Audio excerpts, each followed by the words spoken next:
Ada waktu itu, ada yang, menelpon WA, bukan telepon, WA dengan saya, itu,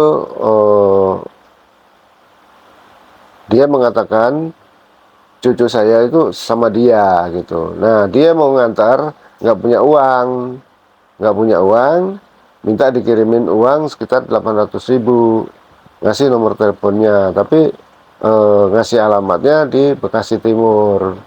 Nah, saya juga nggak seperti itu ya, nggak mudah minta gitu, suruh transfer. Saya kalau cucu saya benar, cucu saya, tolong videoin full, saya bilang kan gitu. Kalau memang nanti videoin full, terus alamat di mana, kalau nggak punya ongkos, saya jemput. Saya bilang gitu. Kalau nggak punya ongkos, saya jemput. Saya bilang, kalau mau nganterin kemari, permintaan segitu nanti saya lebihin, saya bilang, untuk transportnya, saya bilang kan gitu, saya berikan lebih, saya bilang gitu.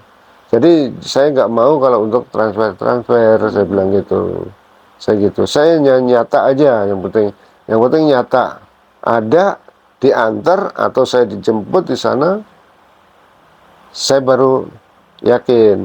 Karena itu apa, terus akhirnya, nomor telepon itu, putus, terus saya kasih nomornya, itu saya kasih anak saya dicek sampai jam 2 malam nyari alamat itu, ketemu di alamat di Bekasi Timur, cuman bukan alamat yang sebenarnya, nggak ada di sono, ternyata alamat bohong. Begitu diterusin lagi dengan nomor telepon itu, ketemu alamatnya di Sidoarjo. Nah, akhirnya ngaku, dia dipanjang-panjang terus, ngaku, iya Pak, saya mohon maaf, katanya saya terpaksa ngelakuin ini karena orang tua saya sakit di rumah sakit, nggak punya duit, katanya bilang gitu. Nah, pengakuan orang tersebut. Telepon penipuan ini sekali aja atau mungkin pernah kejadian lagi Pak? Itu ada kejadian, tapi lewat anak saya tuh Arum itu mengatakan bahwa ada, orang yang minta mahar 6 juta, baru anaknya ada, katanya bilang gitu. Saya bilang jangan ditanggapin, masalah jangan ditransfer, saya bilang kan gitu. Nah, tolong anaknya buktikan aja, antar ke rumah, saya bayar, saya bilang begitu, saya kasih uangnya 6 juta, saya bilang gitu, bahkan nanti bisa kita lebihkan gitu. Nah, seperti itu. Jadi banyak orang iseng yang mencoba Ya, memanfaatkan ini Pak ya. itu kayaknya seperti itu. Kayaknya mau memanfaatkan kondisi saya yang sedang lagi bingung cari cucu gitu.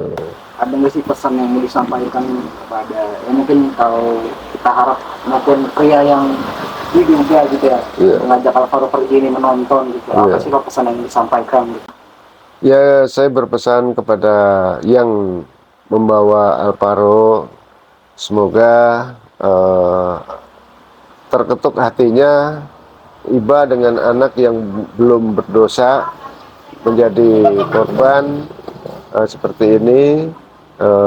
Saya berharap supaya sadar dan mengembalikan kepada saya, ke keluarga, eh, jangan sampai nanti berlarut-larut, karena kita mengingat, pertumbuhan anak juga istilahnya kan, kalau nanti di mana-mana nggak kenal orang, kan susah juga untuk berkembang. Karena Pak Alvaro itu makannya susah kalau di rumah itu, kalau nggak minta nggak pernah mau makan, paling jajan gitu kan, suka jajan jajan sebentar sebentar, nanti terus balik lagi, pulang, nanti habis jajanan pulang minta duit lagi, itu seperti itu.